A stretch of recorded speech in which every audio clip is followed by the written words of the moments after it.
bahwa istri kalian adalah orang-orang yang paling berhak untuk dimuliakan. Orang-orang yang paling berhak untuk dimuliakan. Khairukum khairukum li ahli. Wa ana khairukum li ahli. Kata Rasulullah sallallahu alaihi wasallam, orang yang paling baik di antara kalian adalah orang yang paling baik terhadap istrinya. Dan akulah orang yang paling baik terhadap istriku. Para jemaah sekalian yang semoga dimuliakan dan dirahmati oleh Allah Subhanahu wa taala. Suami mempunyai ladang pahala yang sangat besar pada istrinya.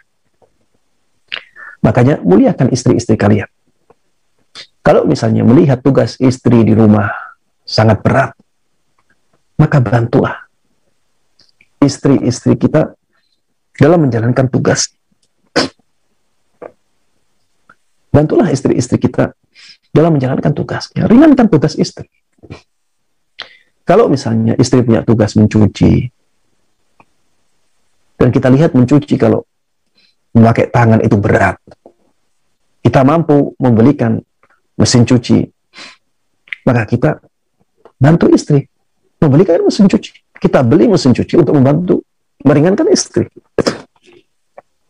Kalau misalnya mesin cuci yang manual itu juga masih memberatkan istri, maka kita harusnya punya usaha untuk membelikan istri mesin cuci yang otomatis,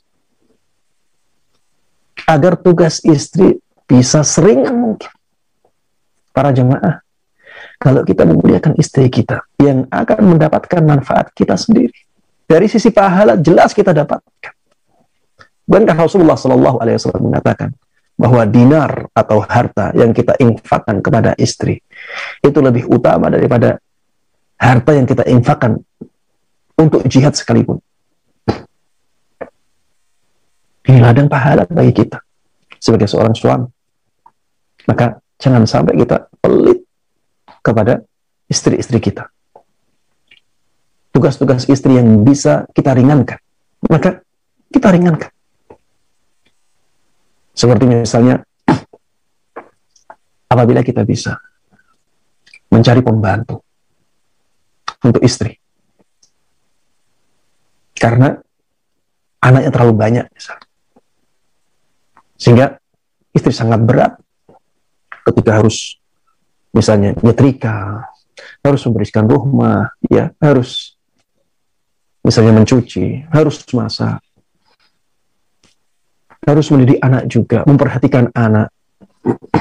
Ya, di zaman kita orang yang seperti itu sangat berat. Dan apabila kita mampu untuk mencari pembantu, silahkan dicarikan pembantu yang membantu tugas-tugas istri. Ya, dengan syarat ya kita bisa menjaga agar tidak terjatuh ke dalam pelanggaran-pelanggaran syariat ketika ada pembantu. Para jemaah, kalau istri kita capek, kita sendiri yang kena akibatnya. Kalau istri terlalu capek, maka badannya juga akan rusak. Dan kita sendiri yang akan menerima akibat. Mungkin ketika istri masih muda, diforsir seperti itu, mungkin masih tidak terlihat akibatnya.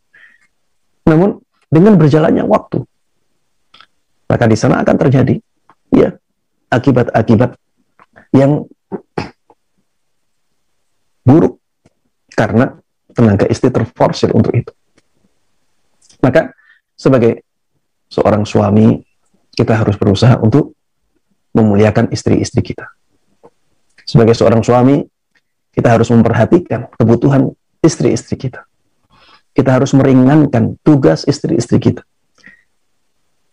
Kalau kita mampu membantunya sesekali, kalau ada waktu, kita tidak capek, kita bisa membantu istri, maka bantulah istri. Itu sunnah Nabi kita Muhammad Sallallahu Alaihi Wasallam. Sebagaimana dikatakan oleh ibunda kita Aisyah radhiyallahu ta'ala anha, ya, beliau biasa membantu istrinya dalam tugas rumahnya, ya. Wallahu ta'ala a'lam.